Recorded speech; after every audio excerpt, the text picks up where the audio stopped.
watching that interview with State of the Union host CNN Dana Bash and Treasury Secretary Scott Bessent was horrendously difficult for me. Specifically, how she allowed him to slide with so much. So what I intend to do here is take these pieces of the interview and point out what should have been said. So first of all, check out this segment of the interview. Let's start with the new law and who it helps. The Tax Policy Center says the majority of the tax benefits will go to Americans making $217,000 or more a year. The Yale Budget Lab says the richest Americans will see their income rise by nearly 2%. The lowest earning Americans will see their income drop by 3% when factoring in cuts to Medicaid and food stamps. You argue that the benefits will really be aimed at the middle class. How does that square? Well, Dana, first, let's have a look at the Yale Budget Lab, because I was looking at their findings, and this week I actually went on their website. They're all ex-Biden officials, so I think we can discount everything they say. I'd encourage all your viewers to look at the composition of both the board and the staff. And it's just not right that what we have here is a middle class and working class bill, that we are going to see wages accelerate, and we are going to see, just as we saw with President Trump's first tax bill, we are making permanent these tax cuts. And what happened in 2017, 2018 was the highest wage earners went from paying 37% of all taxes to 45%. So that's going to be permanent now. So permanently, the highest 10% will pay a higher percent of the taxes. I should say that, taking the Yale Budget Lab aside, there are Republican senators who are worried about affordability and who this all is going to affect. You know, Dana Bash failed to say that it doesn't matter who comes up with the data. Math is math, and math is absolute. She should not have allowed him to get away with saying, well, guess what?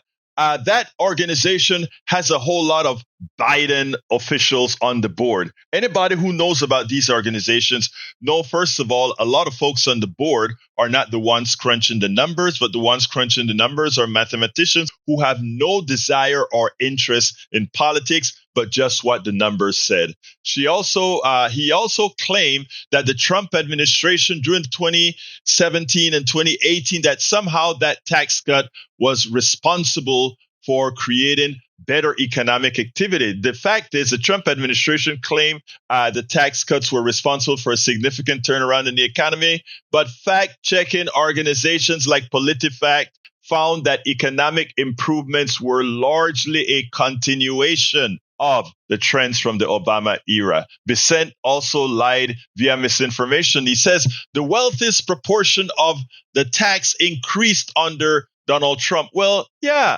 but guess what? What happened is, as we continue to get these income transfers to the wealthy, they are the ones making more interest. They are the ones who are having more capital gains. Of course, they are going to be the one paying more taxes because they have all the money. The rest of folks are starved from having money. They are at subsistence levels. And she didn't point that out. She allowed him to use misinformation and play with numbers to fake out the American people. The fact of the matter is, they are transferring your money, and those who have the money are the ones who are paying the most taxes. And now they don't even want to pay that, in as much as they have all of our money.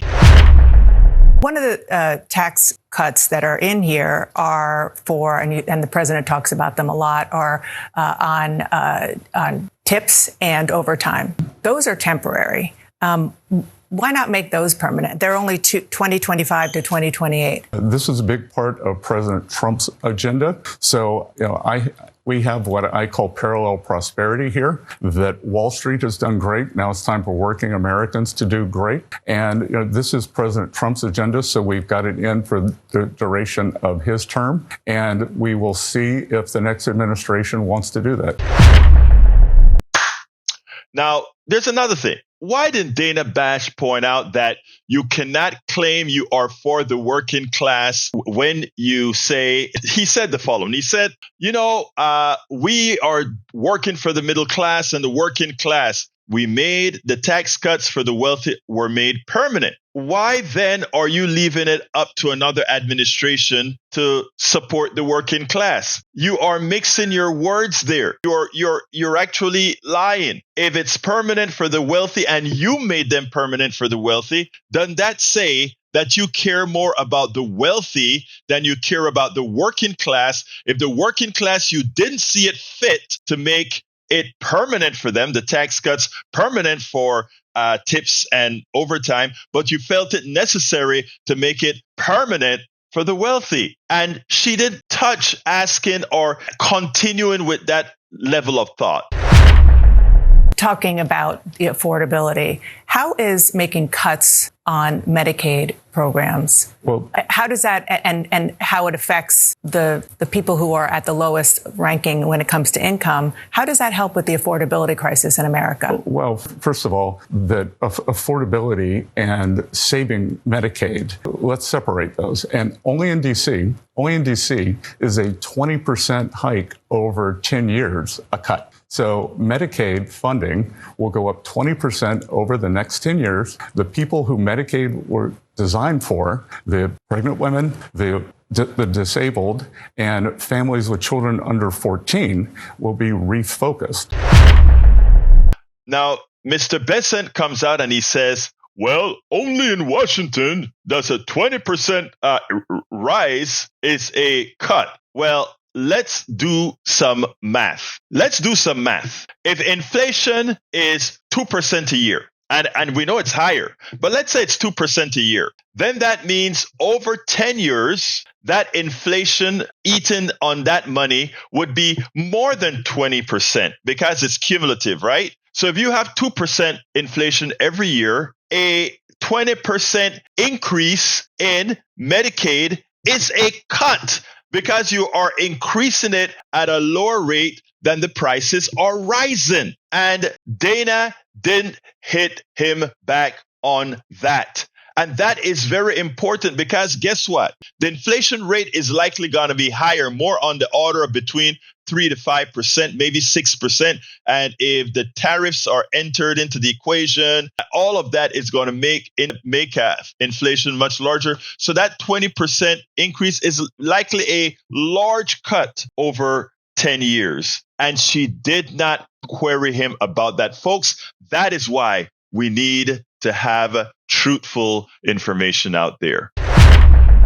The president promised that there would not be changes to Medicaid benefits, and putting a work requirement is, by definition, a change to benefits. No, there are no change in benefits. There's a change in requirements to get the benefits. And what we are doing, we are bringing back manufacturing jobs. We are bringing back working class jobs. By securing the border, we have already seen working class wages move up. So we are creating jobs. People can get off Medicaid and get a job that has good health care benefits. Dana. In theory, that works, but I'm sure you've seen and heard a lot of the concern, including and especially from Republicans who are the most vocal in Congress, about the fact that those work requirements are going to be very cumbersome to actually prove, and it will inevitably force the people who need that Medicaid coverage off the rolls? Well, first of all, the Republicans are not the most vocal on this. It is a group of Democrats who unfortunately seem to think that poor people are stupid. I don't think poor people are stupid. I think they have agency,